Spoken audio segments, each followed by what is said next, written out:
Hello dears, good morning. सुबह सुबह हमारे चाहने वालों की संख्या घटती चली जा रही है ना। चलिए सेक्शन ए की बात करते हैं। Question number 1, advance pattern. Question number 1, 2, Sir, 2. 2. A sample of hydrogen in the form of atoms is made to absorb white light. अच्छी बात है। 52% of hydrogen atoms get ionized.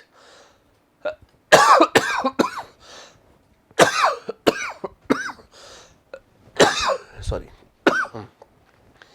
In order to calculate the ionization energy of hydrogen from its absorption spectrum, assuming the electrons that got ejected have kinetic energy 0, it is possible by measuring the frequency of the. Question समझ में आया कि बात क्या हो रही है, चल क्या रहा है? सोए सोए ही लग रहे हैं सब। हाँ, क्या बात, मतलब क्वेश्चन समझा दो मुझे तो मैं सोल्यूशन बता दूंगा, और अगर क्वेश्चन नहीं समझ में आ रहा तो पहले क्वेश्चन समझा दूंगा, जो कि इसमें मेन तो क्वेश्चन ही है। 80% क्वेश्चन तो सॉल्व भी हो जाएगा अगर आप क्वेश्चन में समझ गए कि बोल क्या रहे हैं। तो अगर आपको क्वेश्चन समझ में आ गया है तो बहुत अच्छा है, थोड़ा मुझे भी समझाओ और बाकी बच्चों को भी। सर, इसमें आयोनाइजेशन एनर्जी पूछ रहे कि वो कैलकुलेट करने के लिए हमें क्या मेजर कर सकते हैं कि वो पता चल जाए कि क्या एनर्जी चाहिए। हाँ, एंड सर, उसमें काइनेटिक एनर्जी जो गिवन है क्वेश्चन में वो 0 है, तो मिनिमम एनर्जी हमें चाहिए, जिससे कि उससे अगर ज़्यादा एनर्जी देंगे तो हर बारी आयोनाइजेशन तो हो ही जाएगा। तो मिनिमम एनर्जी पॉसिबल, तो मिनिमम एनर्जी तब पॉसिबल होना चाहिए कि जब वेवलेंथ सबसे ज्यादा हो, तभी एनर्जी कम होगा। आप सहमत हैं इन सब बातों से? आर्यन मना कर रहे हैं। नहीं, बोल तो हृदान जी अच्छा ही रहे हैं, लेकिन मतलब वो आपको पल्ले पड़ रहा है तो बहुत अच्छा है, काम हो गया। और क्या मुझे कुछ समझाना है तो बताइए। सर, इसमें आंसर 1 दे रखा था, तो कंफर्म करना था कि आंसर 1 ही है, 2 होगा। एक बार देख लें कि हम क्वेश्चन को ढंग से, है ना, हो क्या रहा है ना। मेरे ख्याल से क्वेश्चन को समझना बहुत आवश्यक है ना। और अगर कोई डिबेट है तो आइए पहले क्वेश्चन को देखते हैं।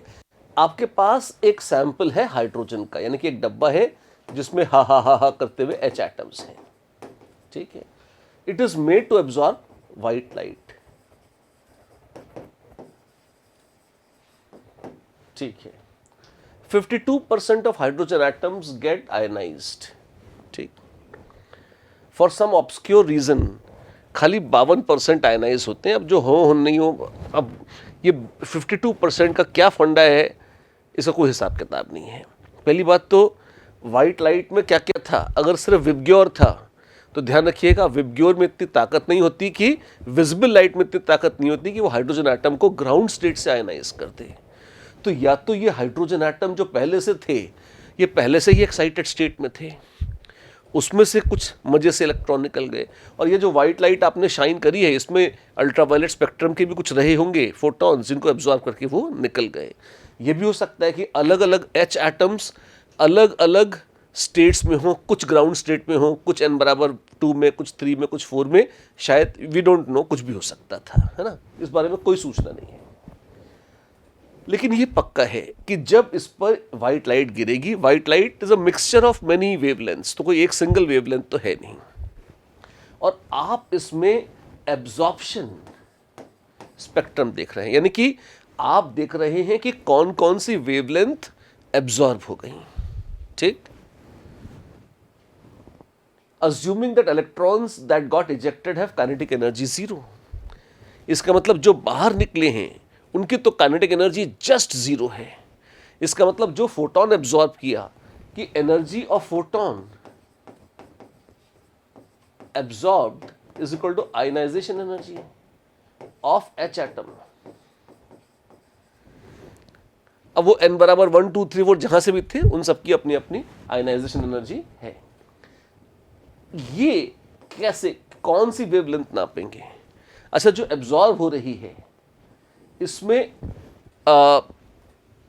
क्या एक ही तरह के फोटॉन्स एब्जॉर्ब होंगे या एक से ज्यादा तरह के होंगे? पहले तो मुझे ये बताइए।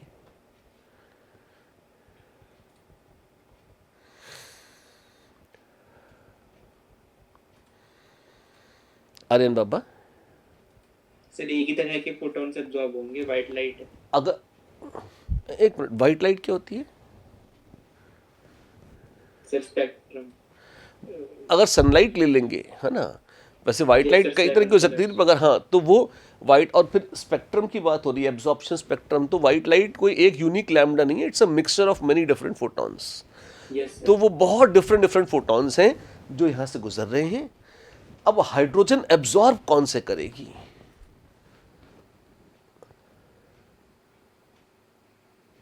n बराबर 1 से n बराबर 2, 3, 4 ऐसे चलते चलते इंफिनिटी तक जो ले जाए, है ना। सर जिसमें मैक्सिमम आयनाइजेशन होगा वो वाली। हाँ भाई, मैक्सिमम एनर्जी कब चाहिए कि जब वो 1 से इंफिनिटी में चला जाए, वो आयनाइजेशन है। अच्छा, ये तब था जब ये सारे के सारे हाइड्रोजन गैस ग्राउंड स्टेट में थे। अगर इसी दौरान इसमें कुछ H एटम्स एक्साइटेड स्टेट में थे, तो जहां से भी थे, 2 से इंफिनिटी, 3 से इंफिनिटी, 4 से इंफिनिटी, वो सब भी अगर हैं और संभव है तो शायद वो भी एब्जॉर्ब हो जाए, right. So the idea is कौन कौन कहां कहां कैसे कैसे एब्जॉर्ब हो सकता है, वो आपको पता ही इसका आइडिया, ठीक। अब आप एस्टिमेट क्या करना चाहते हैं कि आयनाइजेशन एनर्जी ऑफ हाइड्रोजन, क्या आप देख सकते हैं कि 1 से 2, 3, 4 या इंफिनिटी, या 2 से इंफिनिटी, 3 से इंफिनिटी, 4 से इंफिनिटी, इनमें इन सब में आयनाइजेशन एनर्जी किससे करस्पॉन्ड करती है? n बराबर 1 टू n इंफिनिटी से। आयनाइजेशन एनर्जी इस ट्रांजिशन से करस्पॉन्ड करती है, and this is a transition of maximum energy या मिनिमम एनर्जी।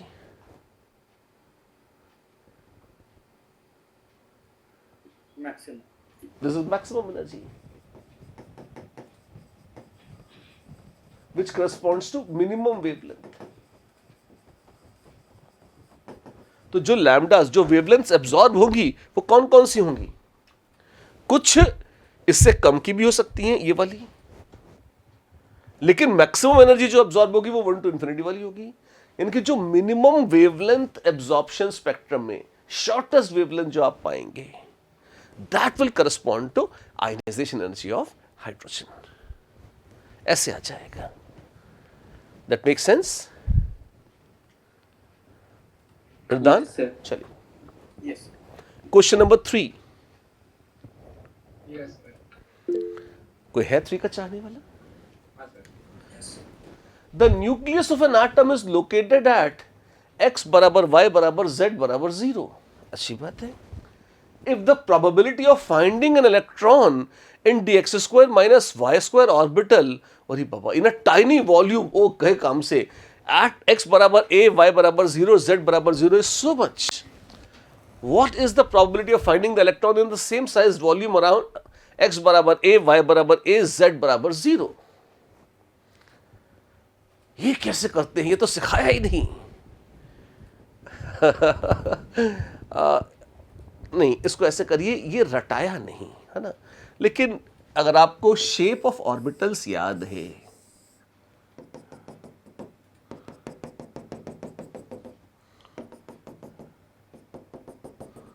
ये z एक्सिस है, ये x एक्सिस है और ये y एक्सिस है, ठीक।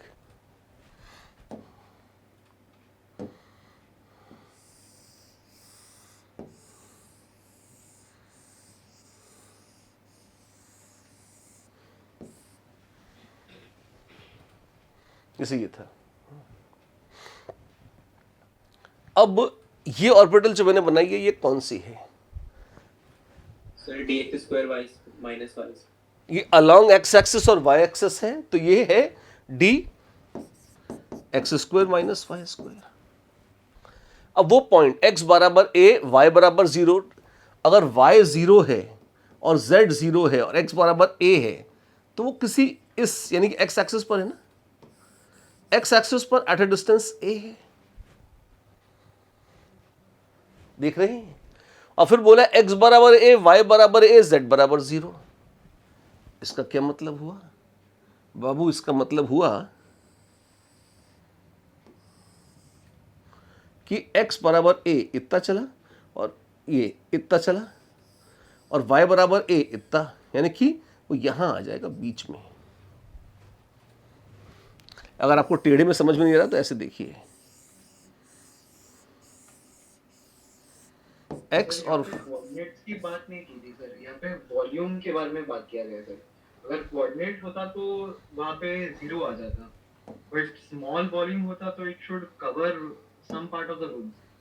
स्मॉल वॉल्यूम इनफाइनाइटेसिमली होता है, वो डीवी मानते हैं उसे, ठीक है ना। वो वॉल्यूम क्या है, वो आप भाई किसी पॉइंट पर अगर उसका वॉल्यूम 0 है, किसी पॉइंट पर प्रोबेबिलिटी कैसे बोल सकते हैं आप?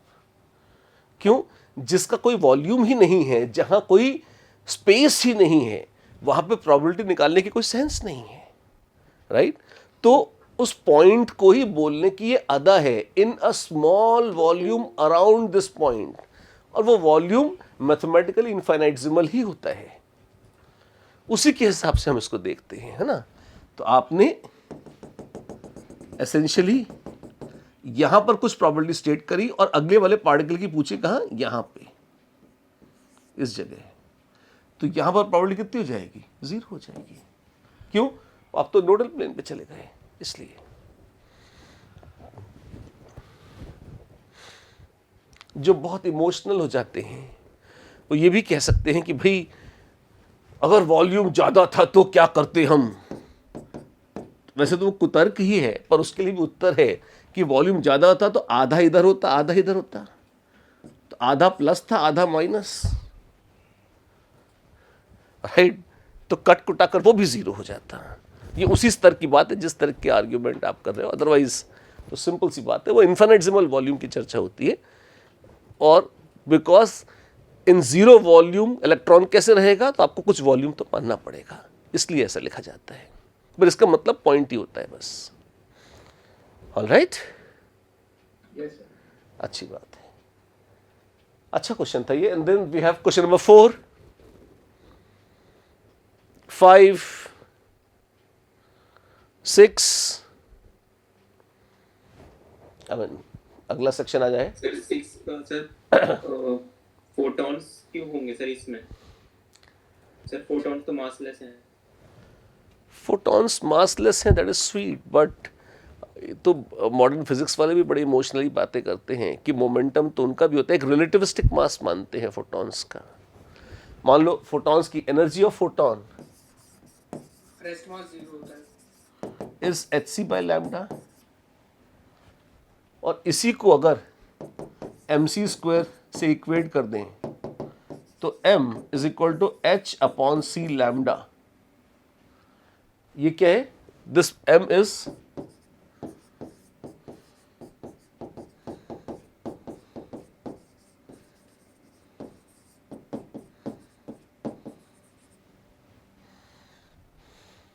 Yes sir. और सर पॉजिट्रॉन्स क्या होता है? पॉजिट्रॉन्स क्या होते हैं? इलेक्ट्रॉन जैसे ही पार्टिकल होते हैं पॉजिट्रॉन, उनका mass is same as mass of electron, but the charge is instead of -e it is +e। तो चार्ज प्रोटॉन के बराबर लेकिन मास इलेक्ट्रॉन के बराबर, तो बेचारे बेशरम बन जाते हैं पॉजिट्रॉन। ऐसे इन जनरल तो ये जो ड्रामा है ये सब, ये मास और एनर्जी दोनों पे चल जाता है। Lambda is h/p, right?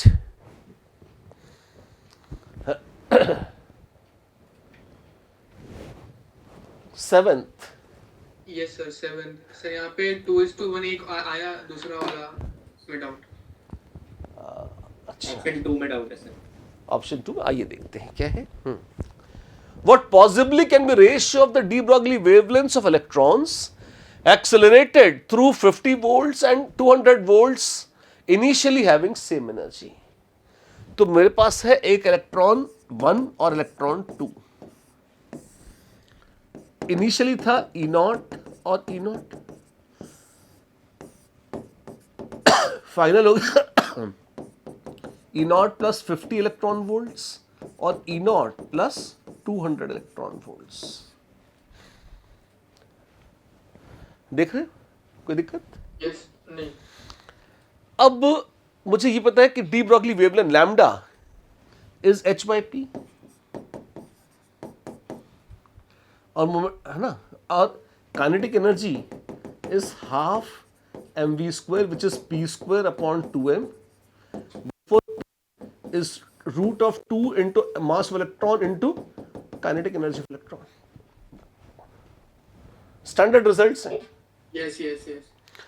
तो मैं कहूंगा कि मान लो इसका है लैम्डा डी ब्रॉगली 1 और यह है लैम्डा डी ब्रॉगली 2। प्रश्न क्या है, मुझसे इसका रेशियो पूछा गया है। तो आओ, पूछा गया है तो रेशियो निकालेंगे। तो lambda dB1 by lambda dB2 is h by p. So this is P2 upon P1, but P is root of 2 into this. तो रूट 2 इंटू मास कट जाएगा, दिस इज रूट ऑफ क्या जाएगा रे, kinetic energy of second divided by kinetic energy of first, which is root of कितना है रे, E0 plus 200 E0 plus 50। देख रहे हो? Yes sir yes. E0 plus 50 plus 150 लिख लूं।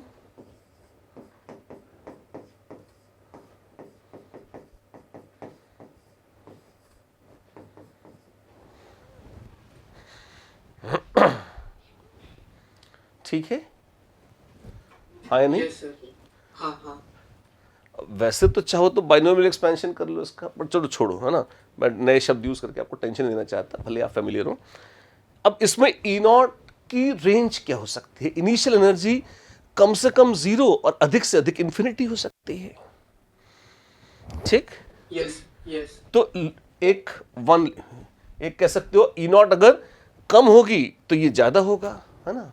तो अपर लिमिट क्या हो सकती है?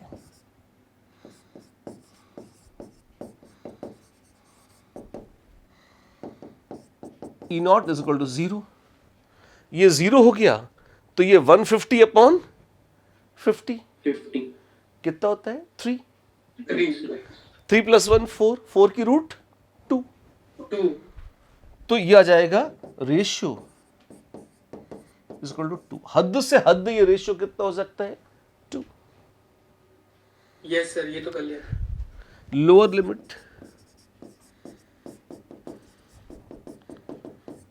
E0 tends to infinity.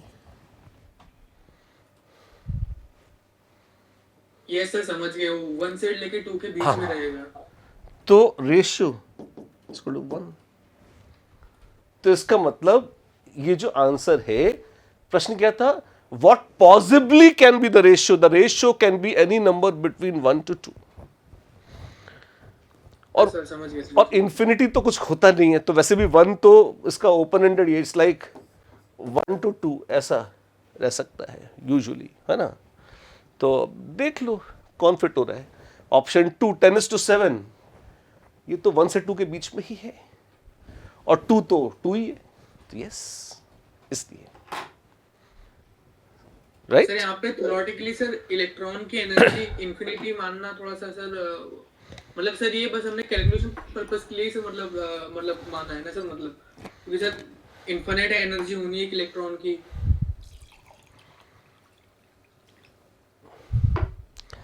आप जो कह रहे हो इसका महत्व क्या है?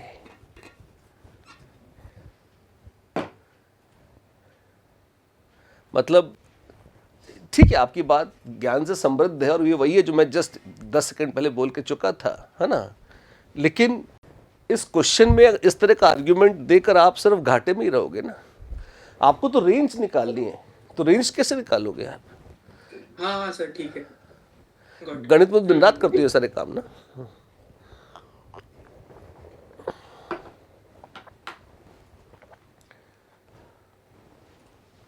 क्वेश्चन नंबर 8, सर 8 का जो सर इसमें एरर लग रही है सर। क्या हो गया? सेकंड ऑप्शन है उसको भी राइट किया गया। एक बार देख लेते हैं। हाँ। Which of the following statements is are true in context of photoelectric effect? Kinetic energy of ejected is independent of intensity. Yes. Threshold frequency is same for all metals. No. Number of photoelectrons ejected depends on intensity. Yes. It provides evidence of quantum measure. Yes. 1, 3, 4. 2 नहीं होगा। Answer correction है, लिखो। Yes sir. Jitendra, question number 8,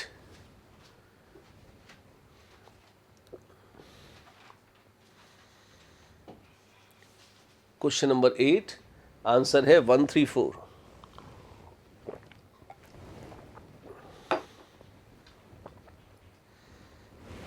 9 and 10. Sir 10। An orbital in an atom is represented by quantum numbers. ये तो कल ही बोला था। NL sir answer N, L and ML. Total of 5 emission lines are obtained. बकवास है option 3 तो। सर वो 9th की ऑप्शन है, यहाँ पे आ गए शायद सर। वो ऑप्शन नंबर 9 में भी ऐसी सेम ऑप्शन थी। अच्छा, पर वैसे तो यहाँ पे N, L, ML और MS होना चाहिए था। जहाँ तक मुझे याद है क्वेश्चन जो हमने दिया था वो ML ही था, है ना। अब वो गलती से ये ऑप्शन आ गई है तो इसमें आंसर चेंज हो जाएगा। फिर क्वेश्चन नंबर 10 का आंसर है, लिखो 1,2। 10 का आंसर है 1,2 और उसमें लिखो ऑप्शन 3 गलत दिया है। जो बोल रहा हूँ वही लिख देना। 1,3। हाँ, और क्या लिखा आगे? तो मेरे को दे दी, मैं जितनी देर में 4 बार बताऊंगा खुद ही लिख दूंगा ना।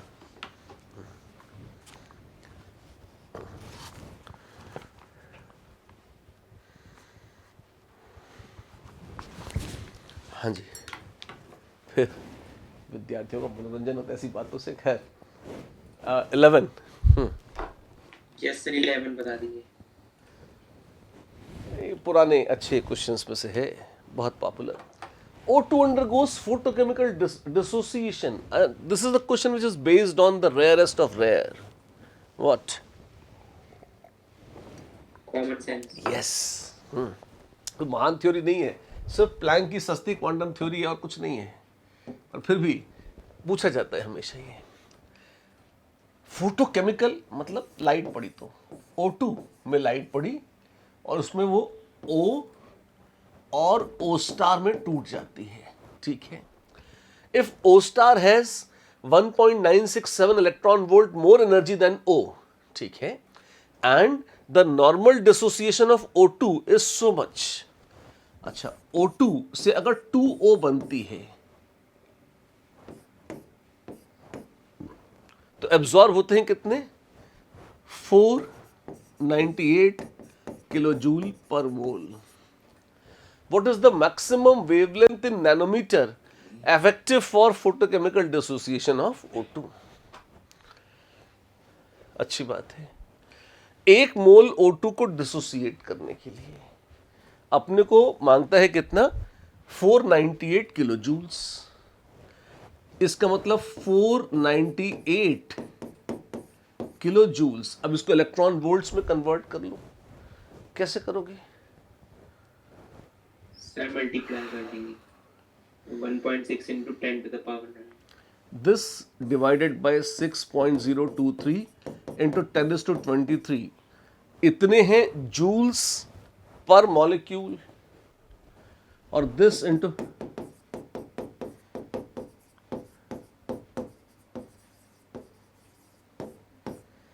ऐसा आ जाएगा।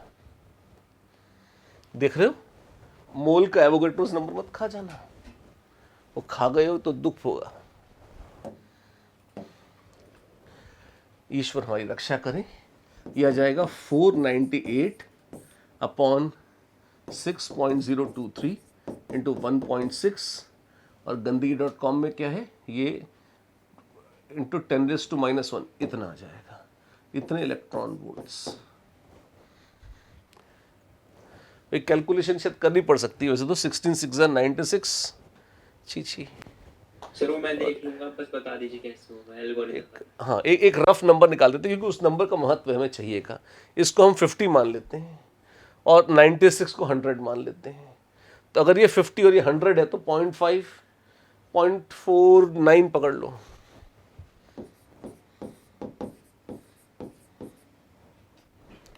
तो आप ये देखो कि 0.49 इलेक्ट्रॉन वोल्ट, सर कैलकुलेशन कुछ गलत कर दिया हमने? सर ये डेसिमल चेंज हुआ। अच्छा 4 3 यहाँ लग तो नहीं रहा हमें डेसिमल चेंज। सर, जो अच्छा नीचे अच्छा आपने expression अच्छा हाँ ठीक है 16 बोल दिया। 16 वो 1.6 था, ठीक है 4.9। हाँ। तो for 2O atoms we need 4.9 electron volt।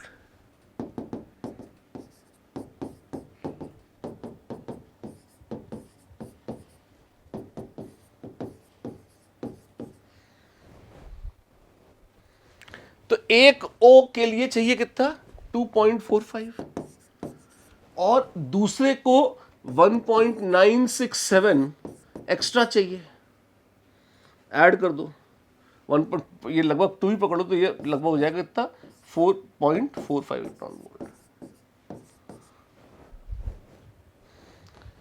तो एक ओ एटम अगर बनता था तो वो मांगता था 2.45 इलेक्ट्रॉन वोल्ट। कैलकुलेशन एक्यूरेट होगी, है ना। और ओ स्टार जब बनता था तो उसको इतनी एक्स्ट्रा एनर्जी लगती थी। यस तो टोटल अब कितनी लग रही है? दिस प्लस दिस, जिसका अर्थ हुआ 4.9 plus 1 point which is approximately 6.9 electron volt. तो इसमें 6.9 इलेक्ट्रॉन वोल्ट चाहिए पर मॉलिक्यूल। और लैम्डा पूछी है तो लैम्डा इज वो 12400 अपॉन कितना? 6.9। ये एंगस्ट्रॉम यूनिट में आ जाएगी। यस सर हो गया। कर ही दिया। हाँ, ऐसे यस सर। कैलकुलेशन रफ है तो उनको शायद रिफाइन करना पड़ सकता है। Over and out. Yes sir. चलिए जय हो आपकी। Question number 12 sir 13th 14th Yes, sir. Miles per आप जैसे जो यूनिट होते हैं सर, कहते सर जैसे 11th सॉरी ये 12th हाँ माइल्स पर आप जैसे यूनिट है हाँ। उसका जल्दी यूनिट रिवीजन दिया जाता है ना जो हाँ। स्टैंडर्ड है। ठीक है। माइल्स तो एक बहुत चीप सा हो गया, दे देते हैं लोग। हाँ ठीक है। Yes sir. सर ये सारे एडवांस के पीवाईक्यूज ही हैं। नहीं, जेई मेन थोक में बहुत सारा उपलब्ध है। 150-200 पेपर है ऑलरेडी ऑफिशियल, तो फिर हम उसी को यूज़ कर लेते हैं। प्लस क्या है कि जेई मेन रेपिटेटिव है ना। मतलब उन्होंने बहुत सारे क्वेश्चन अपने बैंक में भर लिए हैं और लगभग क्योंकि इतना मास हो चुका है ना कि रैंडमाइजेशन से ऑन एन एवरेज लेवल सबका बराबर आ जाता है। तो अगर हम उनके वो 150-200 पेपर कर लेते हैं तो अगला पेपर भी लगभग वैसा ही होता है। कुछ बाहर से कुछ एक्स्ट्रा चमत्कार बहुत कम देखने को मिलते हैं, रेयर है। तो इसलिए जेई मेन के पीवाईक्यूज को तो उसी से पेपर बनाने का फ़ायदा है। एडवांस में ऐसा कुछ भी नहीं होता। तो एडवांस में कोई भी पीवाईक्यूज में से नहीं है। जहाँ तक कोई रेयर कहीं एक आध कोई मैच कर जाए तो कर जाए, और कई तो मैं कोशिश करता हूँ कि नए बना दूँ। Yes sir. हाँ जी 13th ये सर ये बता दीजिए 13। An electron has wavelength 1 angstrom unit.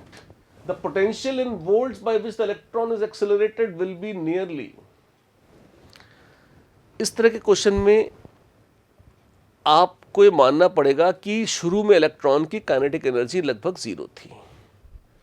तो जितनी उसने काइनेटिक एनर्जी गेन करी है वो सारी की सारी वो एक्सेलरेशन से ही गेन करी है।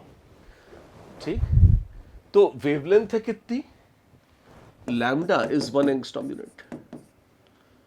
Which is h by p, therefore p is equal to h by lambda, ये आ गया. सर ये डी ब्रोगली वेवलेंथ वैसे मेंशन नहीं है तो इलेक्ट्रॉन की और कौन सी वेवलेंथ होगी? मैटर की कौन सी वेवलेंथ हो सकती है? वो बार बार डी ब्रॉगली लिखेंगे नहीं, कोई नहीं लिखेगा. ये तो एक केमिस्ट्री के विद्यार्थियों को इतनी समझ होनी चाहिए कि अगर वो फोटोन है तो वो फोटोन की वेवलेंथ है, इलेक्ट्रोमैग्नेटिक वेव की, और अगर वो मैटर है तो वो डी ब्रॉगली ही होगी और कुछ नहीं हो सकती वो. Okay sir. तो P is h by lambda, P आ गया. और काइनेटिक एनर्जी कितनी हो जाएगी? Root of 2 into mass of electron, नहीं सॉरी, दिस P. तो या काइनेटिक एनर्जी क्या थी? P square upon 2 times mass of electron. ये भी आ गया. और अगर आप इसको इलेक्ट्रॉन वोल्ट्स में निकाल लें, अगर यही एनर्जी आप जूल्स की बजाय इलेक्ट्रॉन वोल्ट्स में निकाल लें, तो इलेक्ट्रॉन हटा के जो आएगा, जैसे मान लो अगर अब हो गया 100 इलेक्ट्रॉन वोल्ट्स मान लीजिए, और एक इलेक्ट्रॉन है जिसको आप एक्सेलरेट कर रहे हैं, तो 100 वोल्ट चाहिएगा आपको. इलेक्ट्रॉन हटा दीजिए इलेक्ट्रॉन वोल्ट से, तो वोल्ट्स मिल जाएंगे जिसमें वो इस पोटेंशियल डिफरेंस के अक्रॉस वो एक्सेलरेट हो रहा होगा. ऐसे आ जाएगा.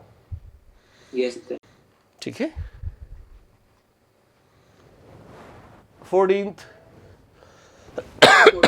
क्वेश्चन हो गया था सर, यहाँ पे कांस्टेंट्स की वैल्यू नहीं दे रखी है और सर ओपन एंडेड क्वेश्चन है, तो सर यहाँ पे मैंने मतलब प्लैंक कांस्टेंट में 6.64 होता है, तो सर मैंने 6.6 मान के फिर सर कैलकुलेशन आगे करी, तो सर मेरा आंसर रफली 489 आ रहा था. तो सर यहाँ पे एक रेंज तो अलाउड रहती है. 493 है ना, तो 485 से 500 तक तो चलता है मेरे ख्याल से, है ना, थोड़ा बहुत. बस इसमें ही डाउट था सर कि आंसर 489 हमारा आ रहा. वो थोड़ा बहुत तो ऊंच नीच चलती है, कोई ऐसा नहीं है. ठीक है सर, ठीक ठीक. बढ़े आगे. Yes sir, yes. 15th 16th. Yes sir, 16. A photon powered spacecraft, बहुत टपोरी है ये, has a mass of 10 kg. ठीक है, काफी हल्का स्पेसक्राफ्ट है. It emits radiations of wavelength 225 nanometers with a power of 1.5 kilowatts. अब आपके पास ये अंतरिक्ष यान है और वो फोटॉन्स छोड़ रहा है.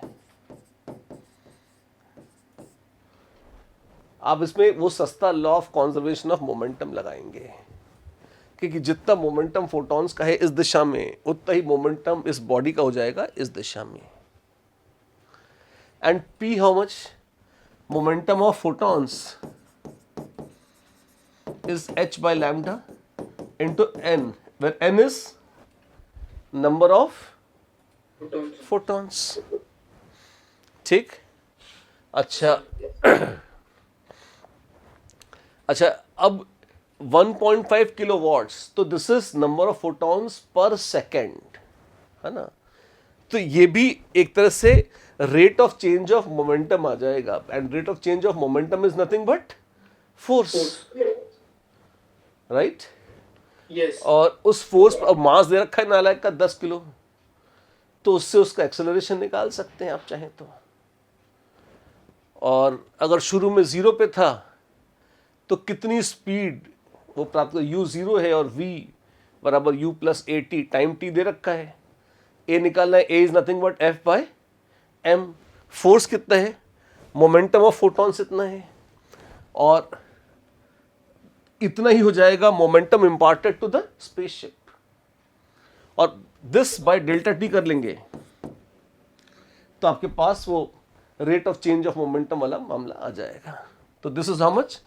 h by lambda. h पता है, lambda पता है, n number of photons per second. n is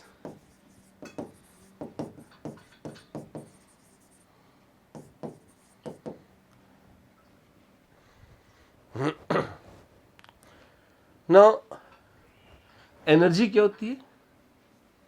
hc by lambda. now energy E photon hc by lambda into n is number of photons by T is equal to power.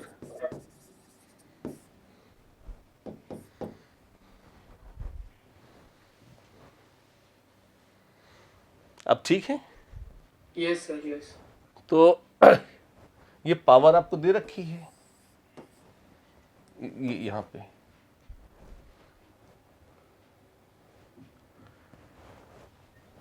Enough hints हैं। अब खाली इन dots को connect करना है आपको, या मैं पूरा आप चाहेंगे तो सोल्यूशन लिख दूंगा? नहीं सर ठीक है ठीक है सर। यहाँ पे 10y मतलब सर 10 इयर्स बोला है ना सर? हाँ 10 वर्ष।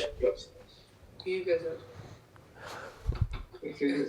हाँ जी सर यहाँ पे डायरेक्टली हम ऐसे नहीं कर सकते, power imparted into T energy is equal to पूरा considering 100% efficiency gets transformed into half n square, उससे तो फिर डायरेक्टली आ जाना चाहिए, क्योंकि फाइनली ये जो पावर है वही ये फोर्स को प्रोवाइड कर रहा है। सो इनिशियल और फाइनल एनर्जी कंजर्वेशन से तो फिर आई मीन वो टाली हो जाए।